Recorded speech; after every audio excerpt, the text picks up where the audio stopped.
Ce jour-là, c'est très particulier parce que des baltagis, comme on les appelle en Égypte, ce sont des voyous armés de bâtons. Ils ont été sortis des prisons, sortis des maisons d'arrêt par le pouvoir. Il y a des projectiles qui volent de partout. Les journalistes qui sont sortis ce jour-là et qui veulent rentrer dans l'hôtel, ça a été mon cas, c'est très compliqué. On passe sous une pluie de coups pour pouvoir regagner l'hôtel et une fois à l'intérieur de l'hôtel, on se rend compte vraiment de la situation. C'est-à-dire qu'il y a des journalistes blessés.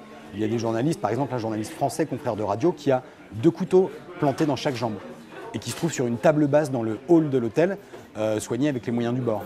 Et la plupart des journalistes sont retranchés quelque part dans leur chambre. Et si jamais ces personnes étaient montées, on ne sait pas ce qui se serait passé. La tentative a vraiment été celle-là, de couper le son, de couper l'image, d'empêcher d'avoir des témoignages de ce qui se préparait. Et c'était évidemment nettoyer la place Tahrir. Ça a été un des jours qui a permis le basculement et la chute du régime Moubarak, puisque quelques jours plus tard, Hosni Moubarak tombait.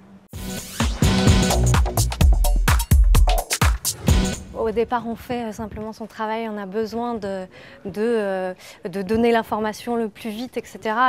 Et quand on voit les vidéos, les images, l'eau qui empiète sur la terre, les crevasses énormes, c'était tellement impressionnant qu'à des moments, on se pose et on se dit « waouh !» C'est quand même quelque chose, on n'est pas dans un film, c'est la réalité.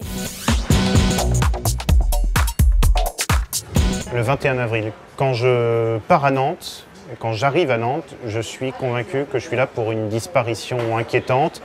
Il y a une famille, des parents et leurs 4 enfants qui n'ont pas été vus depuis une quinzaine de jours. On arrive au tribunal de grande instance pour une conférence de presse et puis l'attente du procureur s'éternise, on est avec nos confrères et quand il arrive, une demi-heure plus tard, on comprend en quelques instants que c'est une enquête criminelle qui va être ouverte.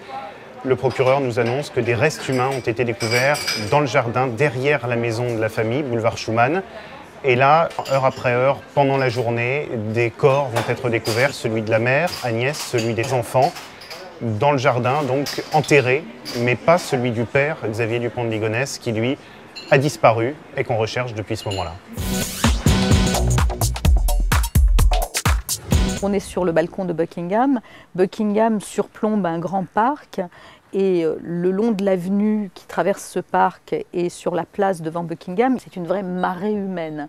Et donc vous avez ce jeune couple qui se donne ce premier baiser public devant des millions de gens. C'est un mélange de naturel et de tradition qui fait le charme de ce genre d'événement. Ça représentait une parenthèse heureuse dans l'actualité qui est un peu lourde, entre l'actualité internationale, la crise qui là-bas les a pris de plein fouet.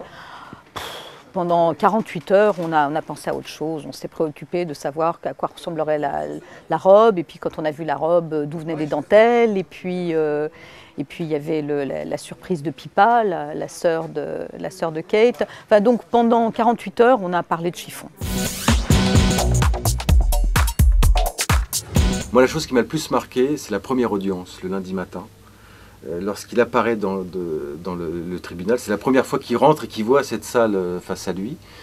Et je vois qu'il a un regard complètement perdu. Ça fait 2 nuits qu'il est avec les policiers de New York. C'est un tribunal qui fonctionne normalement ce jour-là. Hein. Donc juste avant lui, vous avez un trafiquant de drogue, après il y a un voleur d'autoradio. Il est au milieu de tous ces gens-là. Vraiment. Alors il essaie de se cacher. Quand il s'assoit dans la salle d'audience, il essaie de se mettre de profil pour pas qu'on le voit trop.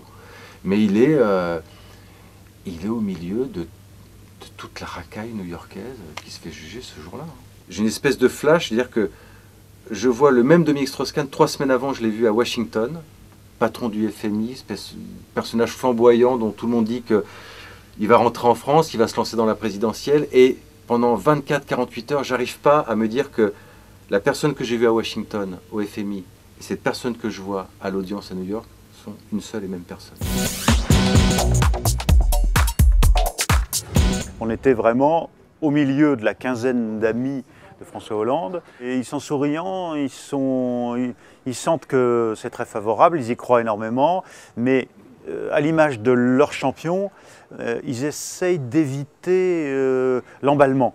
François Hollande, c'est quelqu'un de prudent. Il donne des coups de fil, il va s'isoler dans sa chambre ou son bureau, il discute avec sa compagne, il revient, il est entouré évidemment par tous ses lieutenants politiques, il donne quelques consignes, il attend le coup de fil de Martine Aubry, puis finalement quand il a Martine, il va s'isoler pour discuter avec elle, il commence à préparer son allocution, il prend 3 de ses camarades pour discuter de ce qu'il va dire. Il a pris conscience petit à petit au fur et à mesure de la soirée du poids énorme que ça voulait dire que de devenir l'un des 2 challengers de la présidentielle.